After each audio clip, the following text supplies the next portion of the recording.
लिए गृहस्थी उच्च स्तर पर लाने के लिए मानवीय जीवन के अनेक उद्देश्य सफल करने के लिए बाबा ने 5 नियम बताए।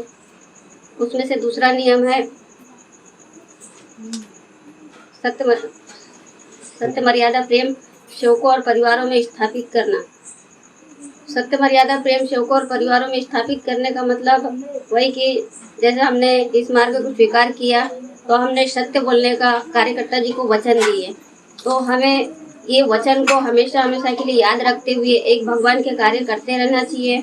और जब हमने भगवान को वचन दिए हैं तो हमें किसी भी जगह में या किसी भी कार्य को करते हुए अपना मानव मर्जी बिल्कुल नहीं चलाना चाहिए, क्योंकि हमने भगवान को वचन दिए और जब हमसे गलती होती है तो हम ये सोचते हैं कि हमें, जब हम दुख में रहते हैं तो हम तो एक ध्येय एक लक्ष्य से और पूरा सच्चाई मन से भगवान को मानते हैं, और जब हमारे दुख दूर हो जाते हैं तो हम भगवान से बेईमान होने लगते हैं। तो हमें ऐसा भी नहीं करना चाहिए।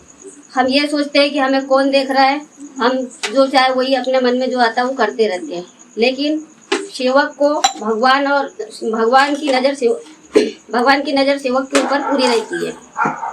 तो हमें ऐसा सेवक भी नहीं बनना चाहिए, क्योंकि वचन देना मजाक बात नहीं है, यह मार्ग सरल नहीं है। सोचने और समझने की सद्बुद्धि हमें होना चाहिए, क्योंकि सेवक जब मार्ग में आता है तो अपनी सारी दुख परेशानी को लेकर कार्यकर्ता जी के निवास स्थान में हम अपनी सारी परेशानियों को बताते हैं और भगवान हमारी सुनते हैं। जैसा हमारी जो भी परेशानी रहती है 1 साल 2 साल की, वह हमारे एक भगवान को मानने से दूर हो जाती है। भगवान हमारी सारी परेशानियों को दूर कर देते हैं।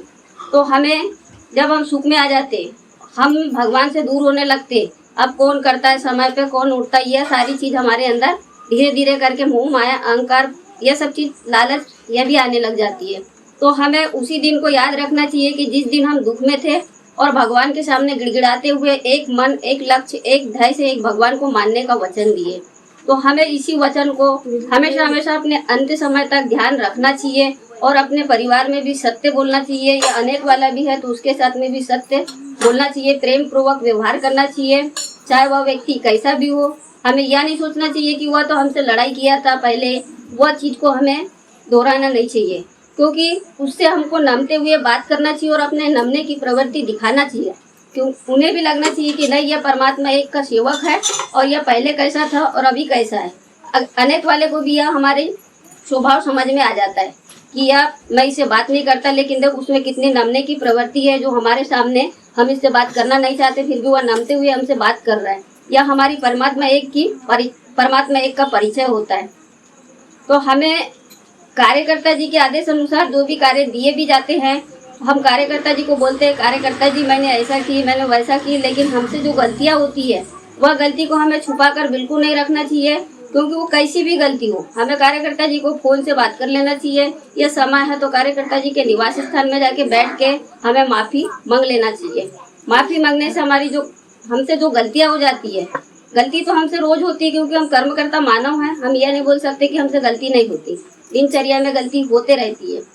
तो हमें भगवान के समक्ष भी बैठ के अपनी सारी गलतियों को नमना चाहिए। जैसा हम सोते हैं तो सोने के पहले हमें भगवान को प्रणाम करके बताना चाहिए बाबा आज मैंने ऐसा की, या दिनचर्या में मुझसे बोलने चलने या खाने पीने के दौरान जैसा भी है या गलतियाँ हुई, इन गलतियों की माफ़ी भी मांग लेना चाहिए। क्योंकि बाबा हनुमान जी जब हम बोलते हैं सोते समय तो हमारे शरीर में ऐसी जो भी दुख परेशानी रहता है वह बाबा हनुमान जी बोलने से हमारी सारी दुख परेशानी का समस्या हल हो जाता है। सिर्फ सोने के टाइम बाबा हनुमान जी को पूरा याद करके सोना चाहिए और दिनचर्या में जो भी गलती होती है वह भी हमें बताना चाहिए। इतने ही करके मैं अपने शब्द को विराम देती हूँ और सभी सेवक सेवकियों से नमस्कार। मैं मात्र भाई का धन्यवाद करता हूँ सभी से की ओर से। अच्छा विचार दिए उन्होंने। भगवान बाबा हनुमान जी को प्रणाम, मानते जी बाबा जमदी जी को प्रणाम, परमात्मा बाबा की सेविका नटपुरी भाई आप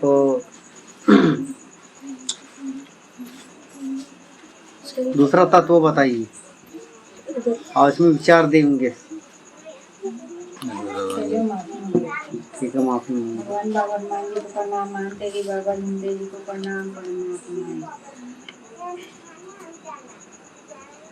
भगवान बाबा हनुमान जी ने कर्म करता माने कर्म करने में गलती इसकी मुझे क्षमा करे। बाबा के आदेश सत्य मर्यादा प्रेम 4 तत्व 3 शब्द 5 नियमों का पालन करते हुए बाबा मेरे शब्दों से, नजरों से, विचारों से, आचरणों से, बोलने, बताने में, कार्य करने में त्रुटि हो जाए। इसके अलावा तत्व शब्द नियमों का पालन करने में, सत्य मर्यादा प्रेम का आचरण करने में, सोचने विचारने में, पुराने विचारों से चले। उसी प्रकार मेरे कर्मों द्वारा भी अनेक मूर्तियाँ हैं। मेरा बेटा और बहू कल है तो बोलिया जा रहे थे, तो हमने भैया से पूछे कार्यकर्ता जी घर में खाते हैं, बोले तो हम गए बोलिया गए तो इनको टाइम हो गई 5:30-6 बजे डॉक्टर के यहाँ पे इलाज हुई थी। तो वहाँ पे तो खून की रिपोर्ट एक्सरे हुआ। फिर इन्हें फ़ोन लगाए, भाई बोले तो सवेरे बोले माफी 3 दिन का माफी कार्य कर लेना। तो मैंने वो तो करी मैंने 5:30 बजे तक के। फिर मेरे को वो बोलना च नहीं आया, मैंने बोली कार्य चालू नहीं करी हूँ, ये मेरी गलतियाँ हुई। आदेश का पालन नहीं किया। हाँ, कार्य चालू नहीं करी, नागरा में रुक गए।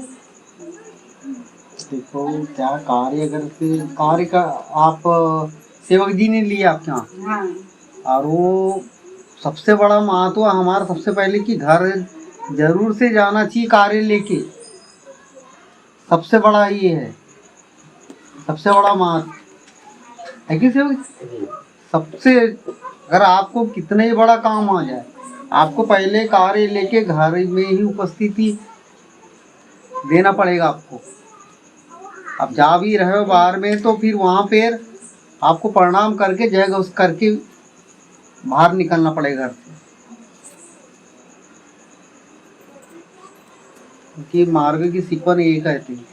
यही कार्यकर्ता जी से पूछ के ही गए थे, कार्यकर्ता जी कार्य लिए, कार्यकर्ता जी बोले मैंने कहा बोलिया जा रहा हूँ जा सकते हो, बोले वापस नहीं हुए ना, वापस नहीं हुए ना, आदेश का पालन नहीं हुआ ना। तो रात के 10-10:30 बज गया ना जी। 10:30 बजे रोड अब इधर बताए होंगे तो इधर कार्य फोन करके बता दिया था वहीं से अस्पताल से। उनको ध्यान नहीं रहा कार्य चालू करने का, उधर बता देना था जो जलाने के लिए। बता दिए थे तो हो गया, क्या माफी मांग लेना। हाँ तो वही वो है जो है तो कार्य कार्य चालू नहीं करी। हाँ नहीं की, ये आदेश का पालन नहीं किया। कार्य चालू भी रहते हैं, परिस्थिति ऐसी निर्माण होती है तो घर में कोई सदस्य घर वाले है, कर सकते हैं। वो जो जला के समय पे अपनी विनती प्रार्थना कर सकते हैं। और जो सेवक बाहर रुक चुका है तो उसको भी समय अनुसार नहाने का साधन जो ठीक है तो हाथ मुँह धुले, उसके भी सेवक के अपने रिश्तेदार में हो या कहीं भी घर में हो तो हम उनके घर से बाहर निकल के प्रणाम करें और विनती या प्रार्थना कर सकते हैं। इनको बताया मैंने आके कार्य किया। चालू नहीं करी मैंने।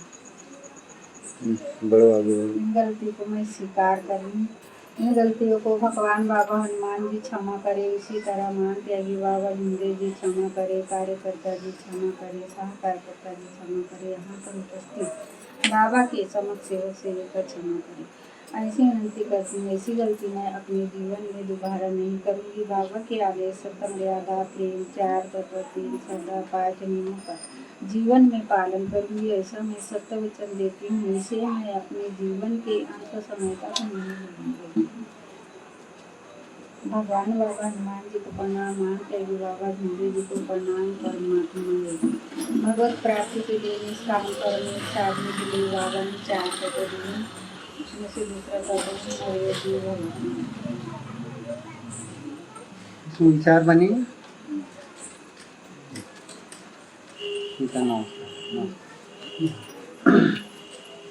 बाबा की सेवी का क्या नाम है? मदन कर भाई है ना, मदन क्या नाम है? मदन कर भाई। ये